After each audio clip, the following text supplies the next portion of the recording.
The recruiting class in 2007 holds its place in history as one of the most notable years ever. It included players like Golden Tate, Tyrod Taylor, Dez Bryant, Aaron Hernandez, Cam Newton, and Rob Gronkowski. But none of these dudes were ranked in the ESPN Top 10. Mind-blowing, right? It's about as crazy as the fact that SeatGeek brings tickets from all across the web into one single app, making buying simple. From comedy shows to sporting events, and with a rating scale from 1 to 100, you will always know that you're getting a good deal. I know a lot of you have, but if you haven't, use my promo code KTO at checkout for $20 off your first purchase. And now let's dive into what happened to the top 10 high school football players from 2007. Number 10. Known as the best defensive tackle in his class, Marvin Austin was voted as National Defensive Player of the Year as a junior. To do that as an interior defensive lineman is insane. After committing to North Carolina, he became one of their best players. As a junior, he was named second team All-ACC and was talked about as a potential top 10 pick, even though he tweeted about popping bottles in college, which raised eyebrows and led to an NCAA investigation at UNC ending his time with the team. He would still go on to be drafted in the second round by the New York Giants in 2011. Unfortunately for Austin, he tore his pec muscle his rookie season, and he never really bounced back from this. After a series of injuries and being picked up and released by 4 teams in 4 years, he would be cut for the final time in 2014. But hey, he does have a ring with the Giants. Number 9. I've never seen anyone with a quicker release than Jimmy has. Others see the arm of John Elway, the composure of Tom Brady, and the quick release of Joe Namath. He is as technically perfect as anyone I've ever seen. He's the LeBron James of football. These were just some of the ways that people described the kid with the golden arm, Jimmy Clausen. He was supposed to be a potential once-in-a-generation type of quarterback, and the blue-chip QB decided to go to Notre Dame. I'm very excited and proud to say that in January I'll be attending the University of Notre Dame. To say that he was as amazing as everyone said he would be may have been a bit too much hype. He did improve every single year, and by his junior season, he was a seasoned veteran in the Notre Dame offense. It was enough so to receive second-team All-American honors. The hype that he had since high school had slightly faded, but still, it was enough for him to forego his senior year and to be drafted in the second round by the Panthers. Supposed draft expert Mel Kiper was so confident in Jimmy Clausen that he said he would retire if Jimmy wasn't a successful quarterback in the NFL. Long story short, he was pretty awful in Carolina. It was so bad, they decided to draft Cam Newton the following season. Clausen served as a backup in Chicago and Baltimore before finding himself out of the league by 2015. As of recent, he has participated in Mike Vick's Flag Football League, playing for Terrell Owens' team. Number 8. The best safety in the country in 2007 was Mike McNeal. Coming out of Mobile, Alabama, McNeal was an incredible athlete. He decided to go to in-state Auburn and had a bright future in football if someone could harness his raw talent. He was a member of the 2010 national championship team, but what happened after that season took a completely different turn. In 2011, McNeal was removed from Auburn's roster after being convicted of armed robbery, and in 2013, he pleaded guilty to first-degree robbery. There's a chance that it was a prank, or that he was a victim of circumstance, or even if this whole thing was a misunderstanding. Unfortunately for McNeal, he did end up serving prison time, and this ended his football career. Number 7. Although you can barely make out what's going on in these highlights, trust me, schools were freaking out over Terrance Tolliver. He ended up going to LSU, and over the following 3 years, he was a pretty solid receiver. But even compared to some of the other standout players in his class, including Dez Bryant, he was a bit underwhelming. Although he went undrafted, he signed with the Texans in July of 2011, got hurt, and was waived in September. And after a series of playing on practice squads and trying to make a 53-man roster, he finally decided to go the route of Canadian football in 2015. Since joining the Tiger Cats, he's been one of their top players, and was one of the league leaders in yards in 2016. Oh yeah, this is the team that Johnny Manziel plays for, so if you're keeping up with that, you should see these two connecting on the field moving forward. Number 6. West Virginia's football team in the late 2000s was one of the most exciting ever. They had Pat White and Steve Slayton wreaking havoc in the Big East. And then when they signed Noel Devine, one of the nation's top running backs, this offense got a whole lot scarier. Just watch this.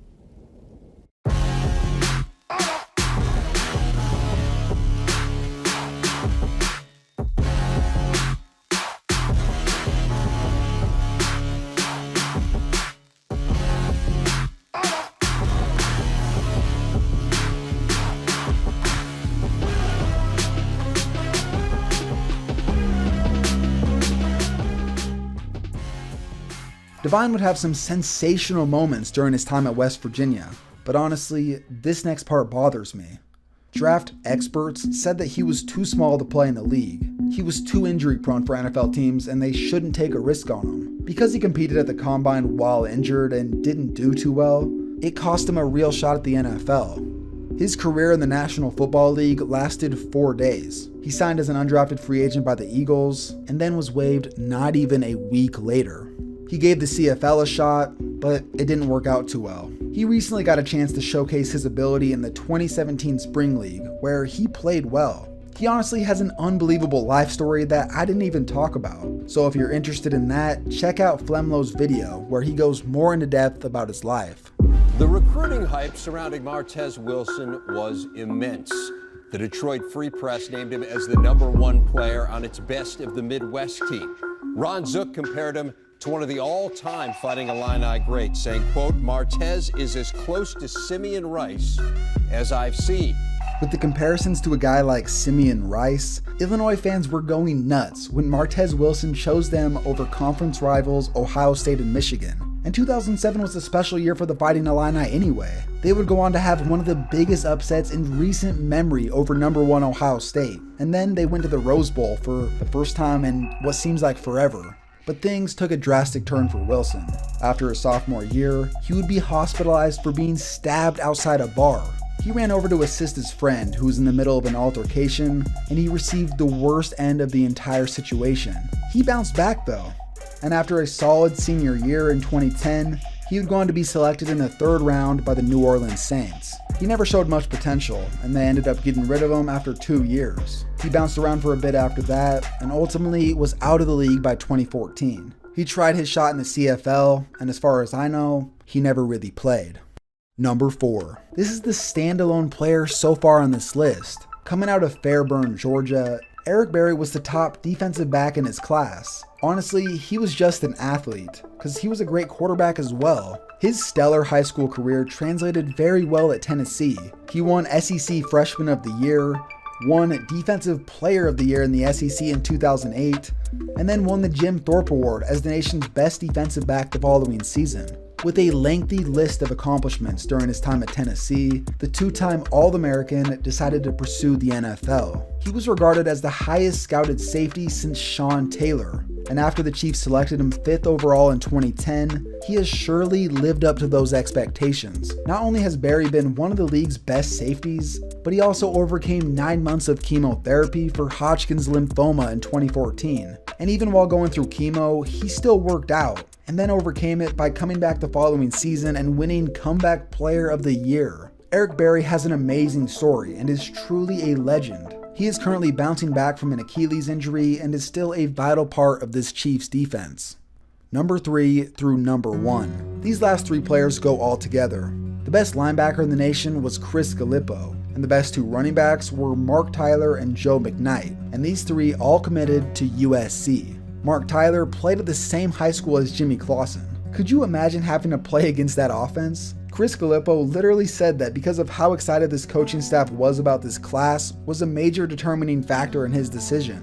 Not to mention, Joe McKnight was the best player in America, so USC was looking to add another title to Pete Carroll's resume, and this looked like a step in the right direction. So when McKnight signed with USC, he mentioned that he had talked with Reggie Bush, which is a major violation according to the NCAA. In the waning years of Pete Carroll's tenure, the dynasty was beginning to collapse. With multiple crackdowns by the NCAA on USC's program, which included Reggie Bush voluntarily giving up his Heisman Trophy, Carroll dipped amidst the chaos, and USC entered the Lane Kiffin years. Chris Gallipo had back problems that ended in surgery. He had an up and down career, and after going undrafted, he never made a roster. Following that, he became a lead color analyst for Fox Sports West, talking about high school games of the week. Mark Tyler broke his leg his senior year in high school. It took him extended time to recover, and he never eclipsed a 1,000-yard season at USC. But the most tragic story was that of Joe McKnight. As the #1 recruit out of high school and possibly USC's next Reggie Bush, McKnight would come in and have a solid 3-year career. Not even that close to what Reggie Bush did, but he did have some spectacular moments. It was enough so to forgo his senior year to pursue the NFL. He was drafted by the Jets in the 4th round, but his career never really took off. Joe, what is your story? What, kind of a hard luck thing to get here. What is it? Tell our viewers and fans. My story, I was in the league for 4 years. I tore my Achilles, and I've been trying to come back ever since, and I end up here.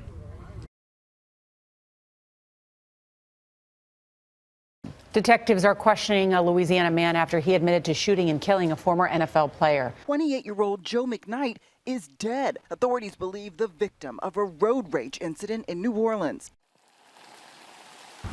This was not a troubled kid, young man.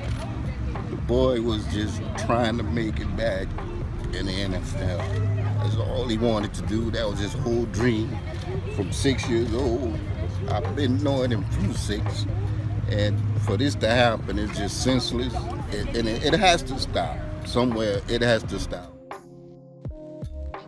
An unbelievable game in the road. It's a humbling journey. It's a humbling journey, man. I wasn't always like this. I was that type of athlete that was always thought my athleticism would carry me over. But now I've been through a lot. I sit on the other side of the bridge, and now I just humble myself now. 7 yards in, and Joe McKnight's going to run it back. And McKnight with a ton of speed. McKnight into Ravens territory, being chased from behind, inside the 20, inside the 10. He's in for the touchdown, 107 yards.